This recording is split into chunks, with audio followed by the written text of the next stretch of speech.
Guys, इस video में मैं मई 2021 के बाकी के बचे हुए क्वेश्चन करंट अफेयर्स के लेकर आई हूँ, जो आपके UPPSC pre RO ARO TET super TET जो 2021 में होने वाले हैं उन एग्ज़ाम्स के लिए बहुत ही इंपॉर्टेंट हैं। तो आइए वीडियो को शुरू करते हैं। तो हमारा फर्स्ट क्वेश्चन है, हाल ही में किस राज्य सरकार ने 10 मई से 24 मई तक संपूर्ण लॉकडाउन लगाने की घोषणा की है? तो गाइज, इसका राइट आंसर है राजस्थान। राजस्थान सरकार ने 10 से 24 मई तक संपूर्ण लॉकडाउन लगाने की घोषणा की है। अब आइए इसके बारे में विस्तार से चर्चा कर लेते हैं। कोरोना के तेजी से बढ़ते मामलों के बीच राजस्थान सरकार ने राज्य में संपूर्ण लॉकडाउन का ऐलान कर दिया है। सरकार की तरफ से जारी आदेश के मुताबिक राज्य में 10 मई सुबह 5 बजे से 24 मई सुबह 5 बजे तक सख्त लॉकडाउन रहेगा।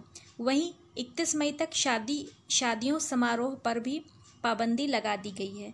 तो ये थे इसके कुछ इंपॉर्टेंट पॉइंट्स, इन्हें आप याद रखिएगा। चलते हैं नेक्स्ट क्वेश्चन की तरफ। तो हमारा नेक्स्ट क्वेश्चन है, तमिलनाडु के नए मुख्यमंत्री के रूप में निम्न में से किसने शपथ ली? तो गाइस, हमारा राइट आंसर है बनवारी लाल पुरोहित।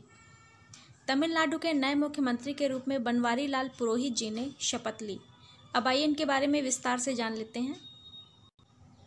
डीएमके चीफ एमके स्टालिन ने 7 मई 2021 को तमिलनाडु के अगले मुख्यमंत्री पद की शपथ ले ली। उन्होंने चेन्नई में राजभवन में गवर्नर बनवारी लाल पुरोहित ने पद की शपथ दिलवाई। उनके साथ साथ उनके कैबिनेट में आने वाले 33 मंत्रियों को भी शपथ दिलाई गई है। पार्टी नेता दुरई मुरुगन ने जल संसाधन मंत्री के तौर पर शपथ ली है। तो गाइज, ये थे इसके कुछ इंपॉर्टेंट पॉइंट्स, इन पर भी क्वेश्चंस बन सकते हैं। तो चलते हैं नेक्स्ट क्वेश्चन की तरफ। तो गाइज, हमारा नेक्स्ट क्वेश्चन है, आर्थिक मामलों की मंत्रिमंडलीय समिति सीसीईए ने हाल ही में किस बैंक में प्रबंधन नियंत्रण के हस्तांतरण के साथ रणनीतिक विनिवेश के लिए सैद्धांतिक मंजूरी दे दी है? तो गाइज, इसका राइट आंसर है आईडीबीआई बैंक। आइए इसके बारे में विस्तार से जान लेते हैं।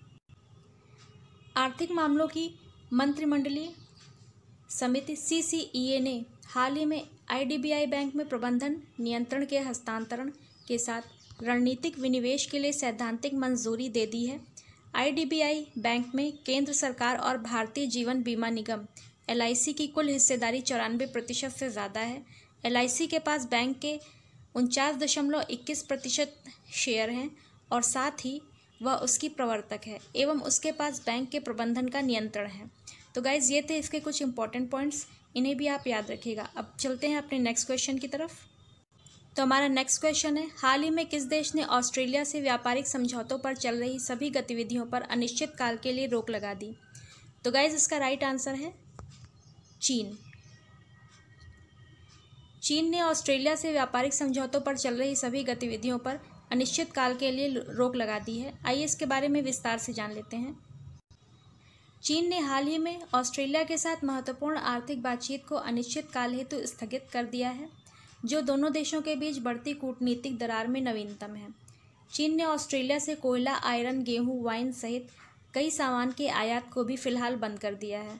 ऑस्ट्रेलिया के विदेशी मामलों और व्यापार के विभाग के मुताबिक चीन ऑस्ट्रेलिया का सबसे बड़ा व्यापारिक पार्टनर है और पूरी दुनिया से ऑस्ट्रेलिया जितना व्यापार करता है उसके अकेले 29% व्यापार वो चीन से करता है। तो गाइज, ये थे इसके कुछ इंपॉर्टेंट पॉइंट्स, इन्हें भी आप याद रखिएगा। साथ ही चीन ऑस्ट्रेलिया से क्या क्या आयात करता है, इन्हें भी आप याद रखिएगा। इन पर भी एग्जाम में क्वेश्चंस बन सकते हैं। तो अब पढ़ते हैं अपने नेक्स्ट क्वेश्चन की तरफ। तो हमारा नेक्स्ट क्वेश्चन है, निम्न में से किस देश ने 12 से 15 साल तक के बच्चों के लिए फाइजर की वैक्सीन को मंजूरी दे दी है? तो गाइज, इसका राइट आंसर है कनाडा। कनाडा देश ने 12 से 15 साल तक के बच्चों के लिए फाइजर की वैक्सीन को मंजूरी दे दी है। आइए इसके बारे में विस्तार से जान लेते हैं। कनाडा ने 12 से 15 साल तक के बच्चों के लिए फाइजर की वैक्सीन को मंजूरी दे दी है। बच्चों के लिए मंजूरी पाने वाली यह दुनिया की पहली कोरोना वैक्सीन है। इससे पहले यह वैक्सीन 16 से ज़्यादा उम्र वालों को लगाई जा रही थी। कनाडा में यह वैक्सीन 12 से 15 साल तक के बच्चों को लगाई जाएगी। तो गाइज, ये थे इसके कुछ इंपॉर्टेंट पॉइंट्स। अब बढ़ते हैं अपने नेक्स्ट क्वेश्चन की तरफ। किस राज्य सरकार ने हाल ही में कोरोना रोगियों के लिए आयुर्वेदिक टेली मेडिसिन सुविधा शुरू की है?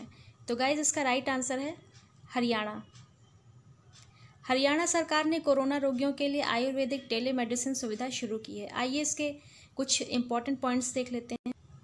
हरियाणा सरकार ने कोरोना रोगियों के लिए फ़ोन पर आयुर्वेदिक दवा की जानकारी लेने के लिए आयुर्वेदिक टेलीमेडिसिन सुविधा शुरू की है। राज्य के स्वास्थ्य मंत्री अनिल विज ने नंबर 1075 जारी किया है और कहा है कि कोई भी व्यक्ति आयुर्वेदिक चिकित्सकों से फ़ोन पर सलाह ले सकता है। राज्य के स्वास्थ्य मंत्री विज ने कहा कि यह सुविधा कोरोना के मरीजों की चिकित्सा में इस्तेमाल होने वाली आयुर्वेदिक दवाओं के प्रभाव की पुष्टि के बाद शुरू की गई है। तो ये थे इसके कुछ इंपॉर्टेंट पॉइंट्स। अब बढ़ते हैं अपने नेक्स्ट क्वेश्चन की तरफ। तो हमारा नेक्स्ट क्वेश्चन है, महात्मा गांधी के किस पूर्व निजी सचिव का हाल ही में निधन हो गया? तो गाइस इसका राइट आंसर है वी कल्याणम। महात्मा गांधी जी के पूर्व निजी सचिव का हाल ही में निधन हो गया, वे हैं वी कल्याणम। आइए इसके बारे में कुछ इंपॉर्टेंट पॉइंट देख लेते हैं। महात्मा गांधी के पूर्व निजी सचिव वी कल्याणम का निधन हो गया है। कल्याणम 1943 में बापू के निजी सचिव बने थे और 1948 में उनकी हत्या के समय तक वह इस पद पर तैनात थे। वे बंगाली, गुजराती, हिंदी, तमिल और अंग्रेजी में कुशल थे। वे महात्मा गांधी के कट्टर अनुयायी थे और 1960 के दशक में राजा जी के साथ भी जुड़े थे। कल्याणम का जन्म 1922 में शिमला में हुआ था। तो गाइज ये थे इसके कुछ इंपॉर्टेंट पॉइंट्स। अब चलते हैं अपने नेक्स्ट क्वेश्चन की तरफ। तो हमारा नेक्स्ट क्वेश्चन है, केंद्रीय मंत्रिमंडल ने भारत और किस देश के बीच प्रवास एवं आवागमन संबंधी समझौता ज्ञापन को मंजूरी दे दी है? तो गाइज इसका राइट आंसर है ब्रिटेन। आइए इसके बारे में कुछ इंपॉर्टेंट पॉइंट्स देख लेते हैं। केंद्रीय मंत्रिमंडल ने भारत और ब्रिटेन के बीच प्रवास एवं आवागमन संबंधी समझौता ज्ञापन को मंजूरी दे दी है। यह समझौता ज्ञापन भारत सरकार और ब्रिटेन की महारानी की सरकार, इंग्लैंड, वेल्स, स्कॉटलैंड और आयरलैंड तथा उत्तरी आयरलैंड के बीच है। इस समझौता ज्ञापन से भारतीय छात्रों, शिक्षाविदों और शोधकर्ताओं, पेशेवरों और आर्थिक कारणों से प्रवास करने वाले लोगों को लाभ मिलेगा। तो ये थे इसके कुछ इंपॉर्टेंट पॉइंट्स। अब चलते हैं अपने नेक्स्ट क्वेश्चन की तरफ। तो गाइस हमारा नेक्स्ट क्वेश्चन है, भारतीय सेना ने हाल ही में किस राज्य में पहला green solar energy harnessing plant शुरू किया है? तो इसका राइट आंसर है सिक्किम। आइए इसके कुछ इंपॉर्टेंट पॉइंट्स देख लेते हैं। भारतीय सेना ने हाल ही में सिक्किम में पहला green solar energy harnessing plant शुरू किया है। इसे भारतीय सेना के सैनिकों को लाभ पहुंचाने के लिए लॉन्च किया गया था। यह प्लांट वैनेडियम आधारित बैटरी तकनीक का उपयोग करता है। इसे 16,000 फीट की ऊंचाई पर बनाया गया है। इस प्लांट की क्षमता 56 kVA है। तो गाइज ये थे इसके कुछ इंपॉर्टेंट पॉइंट्स। इन पर भी क्वेश्चंस एग्जाम में बन सकते हैं, इन्हें आप याद रखिएगा। अब बढ़ते हैं अपने नेक्स्ट क्वेश्चन की तरफ। तो गाइज हमारा नेक्स्ट क्वेश्चन है, राष्ट्रीय लोकदल आरएलडी के अध्यक्ष एवं किस पूर्व केंद्रीय मंत्री का कोरोना की चपेट में आने से निधन हो गया? तो इसका राइट आंसर है चौधरी अजीत सिंह। आइए इसके कुछ इंपॉर्टेंट पॉइंट्स देख लेते हैं। राष्ट्रीय लोकदल आरएलडी के राष्ट्रीय अध्यक्ष और पूर्व केंद्रीय मंत्री चौधरी अजीत सिंह का 6 मई 2021 को निधन हो गया है। अजीत सिंह पूर्व प्रधानमंत्री चौधरी चरण सिंह के बेटे थे। चौधरी अजीत सिंह ने साल 1986 से अपने राजनीतिक सफ़र की शुरुआत की थी। वे बागपत से 7 बार सांसद रह चुके हैं। अजीत सिंह केंद्रीय नागरिक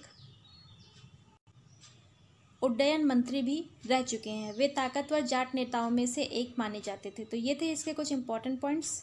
गाइस आप मेरे वीडियो को अधिक से अधिक लाइक करें, शेयर करें और कमेंट सेक्शन में अपने सुझाव दें कि मुझे अपने वीडियो में आपके लिए और क्या इम्प्रूवमेंट्स करने चाहिए, ताकि मुझे मोटिवेशन मिल सके आपके लिए नेक्स्ट वीडियो बनाने में।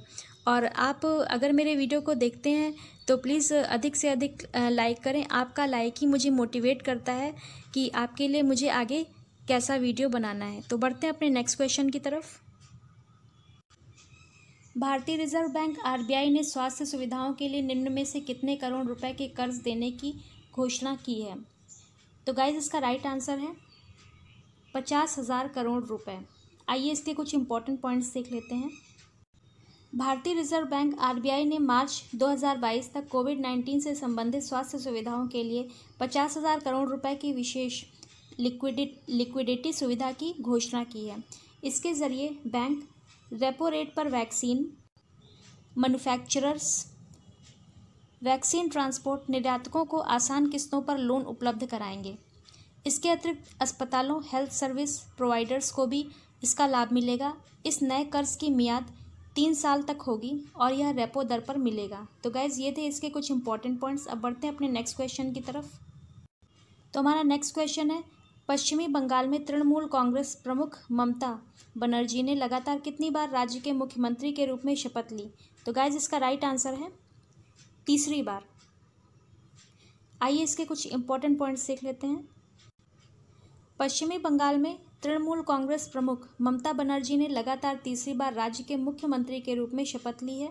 राज्यपाल जगदीप धनखड़ ने पद और गोपनीयता की शपथ दिलाई। दिल्ली के पूर्व मुख्यमंत्री स्वर्गीय शीला दीक्षित के बाद ममता बनर्जी लगातार 3 बार किसी भी राज्य की मुख्यमंत्री के रूप में शपथ लेने वाली देश की दूसरी महिला बन गई हैं। तो गाइज़ ये थे इसके कुछ इंपॉर्टेंट पॉइंट्स। अब आइए नेक्स्ट क्वेश्चन पर चलते हैं। तो हमारा नेक्स्ट क्वेश्चन है, किस राज्य के पश्चिम खासी हिल्स जिले के पास एक इलाके से करीब 10 करोड़ साल पहले के सौरोपॉड डायनासोर की हड्डियों के जीवाश्म मिले? तो गाइज इसका राइट आंसर है मेघालय।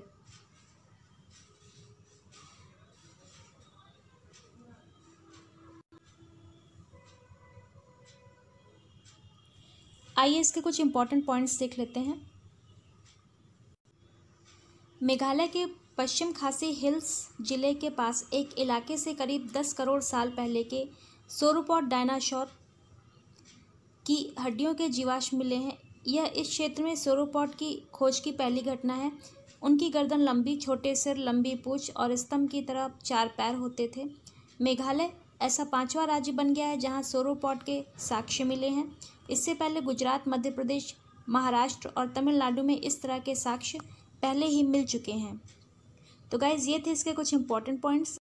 अब हमारा नेक्स्ट क्वेश्चन है, नासा के अंतरिक्ष यान पार्क सोलर प्रोब ने किस ग्रह से एक प्राकृतिक रेडियो सिग्नल की खोज की है? तो गाइज इसका राइट आंसर है शुक्र ग्रह। नासा के अंतरिक्ष यान पार्क सोलर प्रोब ने एक शुक्र ग्रह से एक प्राकृतिक रेडियो सिग्नल की खोज की है। आइए इसके कुछ इंपॉर्टेंट पॉइंट्स देख लेते हैं। नासा के अंतरिक्ष यान पार्क सोलर प्रोब ने शुक्र ग्रह से एक प्राकृतिक रेडियो सिग्नल की खोज की है। इन संकेतों का पता तब चला जब इस स्पेस प्रोब ने शुक्र के ऊपरी वायुमंडल पर उड़ान भरी। पार्कर सोलर प्रोब ने शुक्र के वायुमंडल को मापा है। यह 30 वर्षों में शुक्र ग्रह के वायुमंडल का पहला प्रत्यक्ष माप है। तो गाइज ये थे इसके कुछ इंपॉर्टेंट पॉइंट्स। अब चलते हैं अपने लास्ट क्वेश्चन की तरफ। तो हमारा लास्ट क्वेश्चन है, श्रीलंका के पूर्व क्रिकेटर नुवान जोसा पर अंतर्राष्ट्रीय क्रिकेट परिषद ICC की भ्रष्टाचार रोधी संहिता का उल्लंघन करने के लिए कितने साल का बैन लगा दिया गया है? तो गाइज इसका राइट आंसर है 6 साल। श्रीलंका के पूर्व क्रिकेटर नुवान जोसा पर अंतर्राष्ट्रीय क्रिकेट परिषद ICC की भ्रष्टाचार रोधी संहिता का उल्लंघन करने के लिए 6 साल का बैन लगा दिया गया है। आइए इसके कुछ इंपॉर्टेंट पॉइंट्स देख लेते हैं। श्रीलंका के पूर्व क्रिकेटर नुवान जोसा पर अंतर्राष्ट्रीय क्रिकेट परिषद ICC की भ्रष्टाचार रोधी संहिता का उल्लंघन करने के लिए 6 साल का बैन लगा दिया गया है। जोसा को नवंबर 2020 में भ्रष्टाचार रोधी संहिता के तहत 3 अपराधों का दोषी पाया गया है। श्रीलंका की ओर से 30 टेस्ट और 95 एक दिवसीय अंतर्राष्ट्रीय मैच खेलने वाले जोसा को सितंबर 2015 में श्रीलंका का गेंदबाजी कोच नियुक्त किया गया था। तो गाइज़ ये थे इसके कुछ इंपॉर्टेंट पॉइंट्स। अगर आपको मेरा ये वीडियो पसंद आया हो तो प्लीज़ अधिक से अधिक लाइक करें, शेयर करें, कमेंट करें और मेरे चैनल को सब्सक्राइब करें। साथ ही बेल आइकन पर क्लिक करना ना भूलें ताकि आपको मेरे हर नए वीडियो का नोटिफिकेशन आसानी से मिल जाए। तो मिलते हैं नेक्स्ट वीडियो में। धन्यवाद।